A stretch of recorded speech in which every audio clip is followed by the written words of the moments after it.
Welcome to the Keith Noble Show, brought to you by the Auto Chicks and the Nobles Financial Network. Look them up on Facebook. Worth your time. Last couple of days we talked about how abhorrent our education system is and how progressivism, everything comes out of the Frankfurt School, Marxism, socialism, progressivism, communism, fascism, Nazism, all consider equality not to be the classical definition of all men are created equal with the same natural rights, but the the belief that equality is conformity. Everyone conforms to the same set of beliefs and says the same things and does the same things, that is equality. Well, let's look at how these things merge together. Because our education system, one could say the word lies. Because it's definitely lies of omission, the things they do not teach, typically. And people don't learn this stuff, don't even know this stuff is there. In fact, oftentimes, our education system, be it primary, elementary, middle school, high school, college, teaches people just the opposite. As I spoke about, people get out of school, high school, college, never having read the Federalist Papers, having no idea how and why their Constitution is the way it is, what the rationale was, what the reasoning was, what the compromises were, what the pros and cons of each position were. They have no idea. None. And then they repeat absolute nonsense about the Constitution and the founding of the country without any idea. Now we have schools now teaching the 1619 Project, which is just factually bullshit. I mean, I understand that. It's just not true. And even the people who created it have admitted, yeah, it's not quite true. But it doesn't matter. Understand, because it's all about conformity. It's not about what's true, what's accurate, what's real. It has nothing to do with it. It's about conformity. And our schools are now about teaching conformity. We're not about actual education of real things. Far too many cases they're not. I'm not saying there aren't good schools. I'm saying there aren't good teachers. There are. What I'm saying is the way this tide is going is toward nonsense, bullshit, toward teaching conformity, not teaching actual truth about things. So, we say this in cancel culture. And cancel culture is pandemic within academia. Or if you say the wrong things or teach the wrong things, you will get canceled. You'll lose your job even. It's almost impossible for someone today in a college to get tenure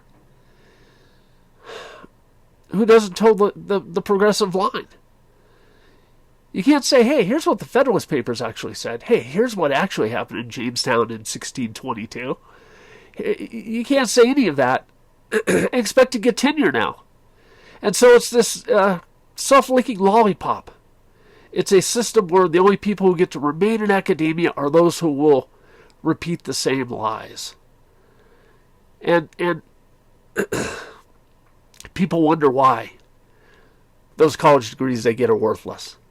Why people don't look at a college degree the way they did 20 years ago even. It's because all the nonsense. People go to college and learn and spend all that money and take on all that debt. And they come out and all they've learned, in many cases, is just bullshit. I mean, that's just the truth. That's the sad truth. And it's even sadder that much of what they learned, the bullshit they learned, are lies of omission. It's not that what they were told is necessarily incorrect. It's that they were told this thing and there were 99 other things that are relevant to this that they weren't told. And so they have no context. They draw an unwarranted conclusion from the one thing they were told because they have none of the context for the other 99 things they were never told. That's especially true in history and sociology. It's lies of omission. It really is. As I mentioned, a couple of days ago,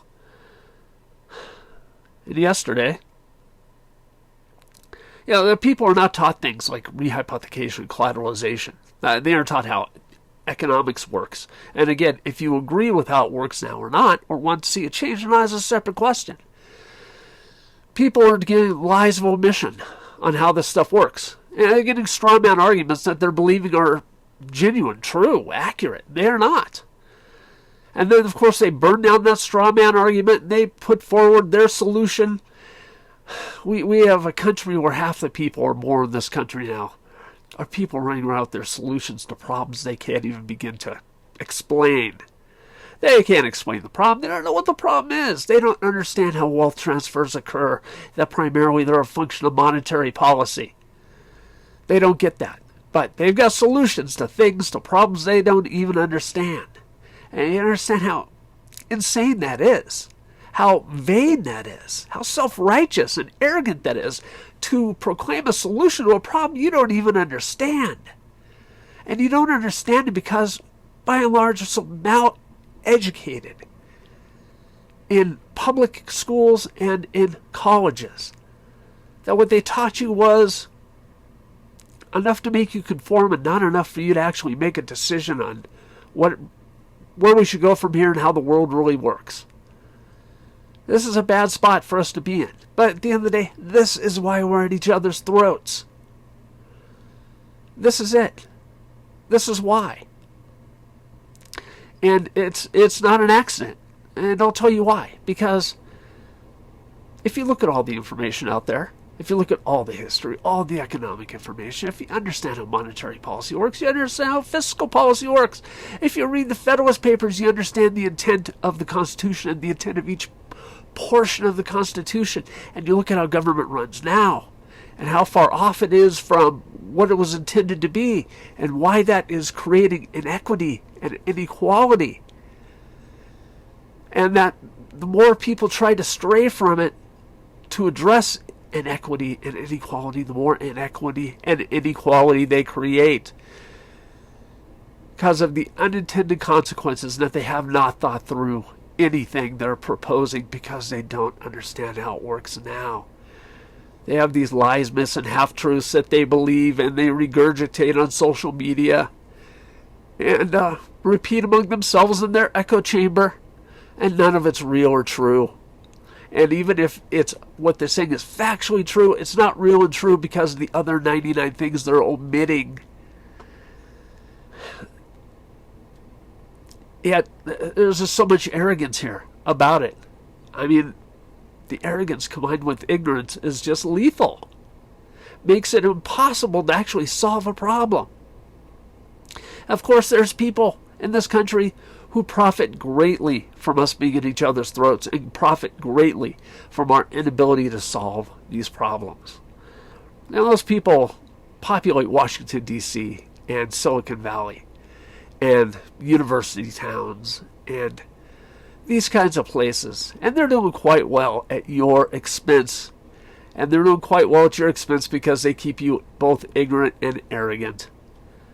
And what's it going to take for that logjam to break? What's it going to take to fix that is really the question. It really is. Because people are at this point don't care that what they believe is fiction.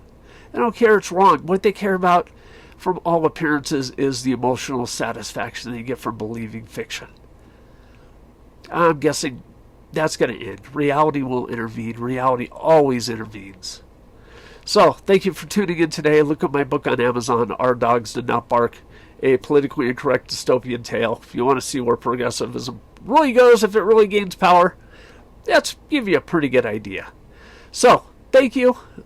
Please share, subscribe, invite your friends, and I appreciate the support.